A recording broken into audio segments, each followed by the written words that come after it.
Good morning, শুভ সকাল সবাইকে। আজ হলো জানুয়ারি মাসের 2 তারিখ। আজ থেকে আমি একটা নতুন উদ্যোগ নেওয়া শুরু করলাম। কিছু কিছু জিনিস যেগুলো আমি স্মৃতিচারণ করতে চাই আমার বয়সকালে, সেগুলোকে আমি চাই ফ্রেমবন্দি করে রাখতে।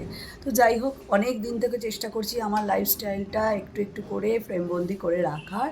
আর সেটি সবার জন্য কতটা কি হবে আমি জানি না, বা সবার কতটা কি বিয়ে পৌঁছাবে, কে কী ভাববে সেটাও আমি জানি না। আমি নিজের জন্য করে রাখতে চাইছি। যখন আমার হাজব্যান্ডের অনেকটা বয়স হয়ে যাবে, তখন আমার বাইরের লোক, বন্ধুবান্ধব তো অনেক দূরের কথা, আমার নিজের ছেলেই আমাকে কতটা সময় দেবে আমি জানি না। তো যাই হোক, সেই সময় যখন আমরা সবার কাছে একটা সেই বিরক্তিকর পার্সন হয়ে দাঁড়াবো, আমাদের সাথে কথা বলা মানেই সময় নষ্ট করা, ঠিক সেই সময় আমি চাই এই ভিডিওগুলো দেখে আমার দিন যাপন করতে। ছোট্ট করে আমার লাইফস্টাইলগুলো সকাল থেকে আপনাদের সাথে শেয়ার করব, আজ থেকে ঠিক করেছি। তো যাই হোক, আজ সকাল সকাল ছেলে পড়তে চলে গেছে। নতুন করে আমার ছেলে বা আমার হাজব্যান্ডের সাথে দেখা করানো বা আলাদা করে আলাপ করানোর আমার মনে হয় না কোনো দরকার আছে। যারা আমার ছোটো ছোটো ব্লগ জানেন বা আমাকে চেনেন, আমার হাজব্যান্ডকে বা আমার ছেলেকে সবাই ভালো করে জানেন। তো আমি চাই ব্লগের সাথে সাথে তারা কমফোর্টেবল হোক। আমি নিজেই এখনও কমফোর্টেবল না, তো ওরা কী করে কমফোর্টেবল হবে? যাক, ওরা একটু কমফোর্টেবল হোক, তখন না হয় আমরা নতুন করে আলাপ করানো যাবে। আর এই ভিডিওগুলো আরও একটা স্পেশাল আছে করে রাখার জন্য। সেটি হচ্ছে, আমার বাড়িতে একটি নতুন মেম্বার আসতে চলেছে। তাকে আমি চাই ছোট্ট থেকে সেই মেম্বারটির সব কিছু একেবারে প্যাকড আপ করে রাখতে। ঠিক আছে, চলুন। আজকে সকালবেলা উঠেছি, সকালবেলা ছেলে পড়তে চলে গেছে, সকাল সকাল আমার স্নান হয়ে গেছে।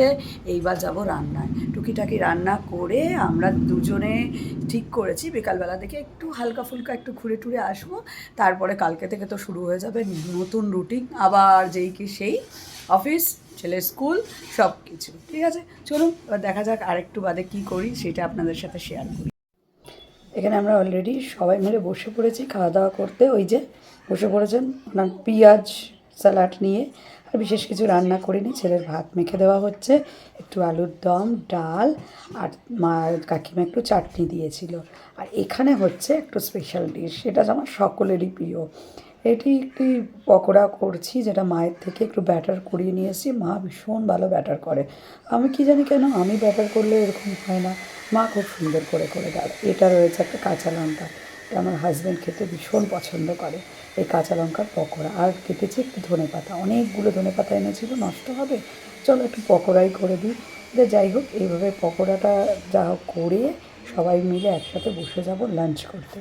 আর এই লাঞ্চ করার পরে একটা দেব শীতের সুন্দর একটা ঘুম।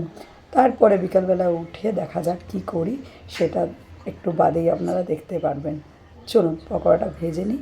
আমি এইভাবেই ভাজি পকোড়া, স্পুন দিয়ে আস্তে আস্তে এটা দিয়ে।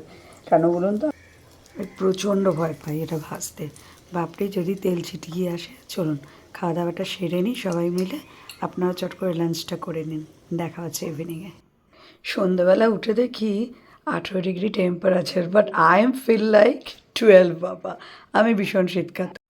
উঠে দেখছি একেবারে কর্তামশাই চা রেডি করে ফেলেছে। এই যে বাইরে যাওয়া পুরো ক্যান্সেল, 3 জনে 3 কাপ চা। বললো চলো, দরকার নেই আর বাইরে যাওয়া। আর দিদির চাটা দিদি আগেই নিয়ে চলে এসেছে। আমরা 3জন, আর ওই যে দিদি বসে আছে, সবাই মিলে একসাথে আড্ডা মারতে বসে গেলাম। আমার হাজব্যান্ড হঠাৎ করে ভাবছি ফোন নিয়ে, ক্যামেরা নিয়ে কী করছে কিছুই তো বুঝতে পারছি না, বারবার ওদিক ওদিক দেখছি। চলুন যাই হোক, আজকে দিনটা বেশ ভালোই কাটলো, আপনাদেরও ভালো কাটুক। দেখা হচ্ছে পরের একটি ছোটো মিনি ব্লগে।